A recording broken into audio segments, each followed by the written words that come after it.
தூக்கி நிறுத்துவார். ஹல்லேலூயா. பேதுரு தவறு செய்யாதவர் அவள் அல்ல, வேணும்னு தவறு செய்யல. தெரிஞ்சு செய்தாலும் தெரியாம செய்தாலும் தவறு செஞ்சுட்டனே, சபிக்கவும் தொடங்கிட்டனே, ஏசப்பாவை எனக்கு தெரியாது நான் மறுதலிச்சிட்டனே, மனம் கசந்து ரொம்ப அழுகுறாரு. மனம் கசந்து அழுத பிறகு இன்றைக்கு அதுக்கப்புறமா ஆண்டவர் அவருக்குள்ள கிரியை செய்ய ஆரம்பிக்கிறார். அவர் மனஸ்தாபப்பட்டார், அவர் மனம் கசந்து அழுதார். ஹல்லேலூயா.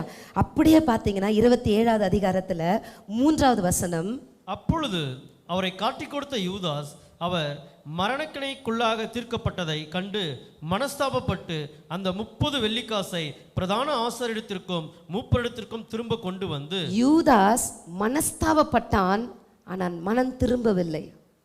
பேதுரு மனம் கசந்து அழுது மனம் திரும்பிட்டான். ஹல்லேலூயா. யூதாஸ் ஒருவேளை மனம் திரும்ப ஆயத்தமா இருந்திருந்தா ஒருவேளை யூதாஸுக்கும் சான்ஸ் கிடைச்சிருக்கும். ஆனா யூதாஸ் மனஸ்தாபப்பட்டான், ஆனால் மனம் திரும்பவில்லை. இதுதான் ரெண்டுத்துக்கும் டிஃபரன்ஸ். யூதாஸுக்குள்ளேயும் நற்கிரியை தொடங்கினார், ஆனா யூதாஸுக்குள்ள நற்கிரியை முடிக்க முடியல. பிகாஸ் அவன் ஃபெயிலியர்ல அங்கேயே நின்றுட்டான், அவன் போய் நாண்டு கொண்டு செத்துட்டான். ஆனா பேதுரு மனம் கசந்து அழுது இந்த இயேசுவனை காட்டி கொடுத்துட்டேன்னு சொல்லி மறுபடியும் அவன் ஆண்டவர் பக்கமாய் திரும்பிட்டான். ஆமென்.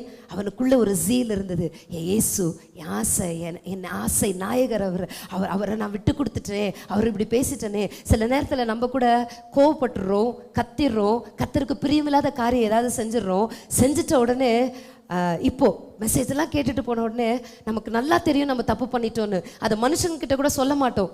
ஆமாம் நான் தப்பு பண்ணிட்டேன், சாரி, அது ஈகோ தடுக்கும். ஆனால் மனம் கசந்து அழுதுறோம் தெரியுமா? ரூம்குள்ளே போய் நான்லாம் நிறைய முறை அதை செஞ்சுருக்கேன். தப்பு தான்ப்பா, தப்பு தான், நான் கோவப்பட்டிருக்க கூடாது, நான் இப்படி பேசியிருக்க கூடாது, எனக்கு ஏன்பா இவ்வளோ கோவம் வருது, என்னை தயவு செய்து மன்னிச்சிருங்க, அழுதுருக்கேன்.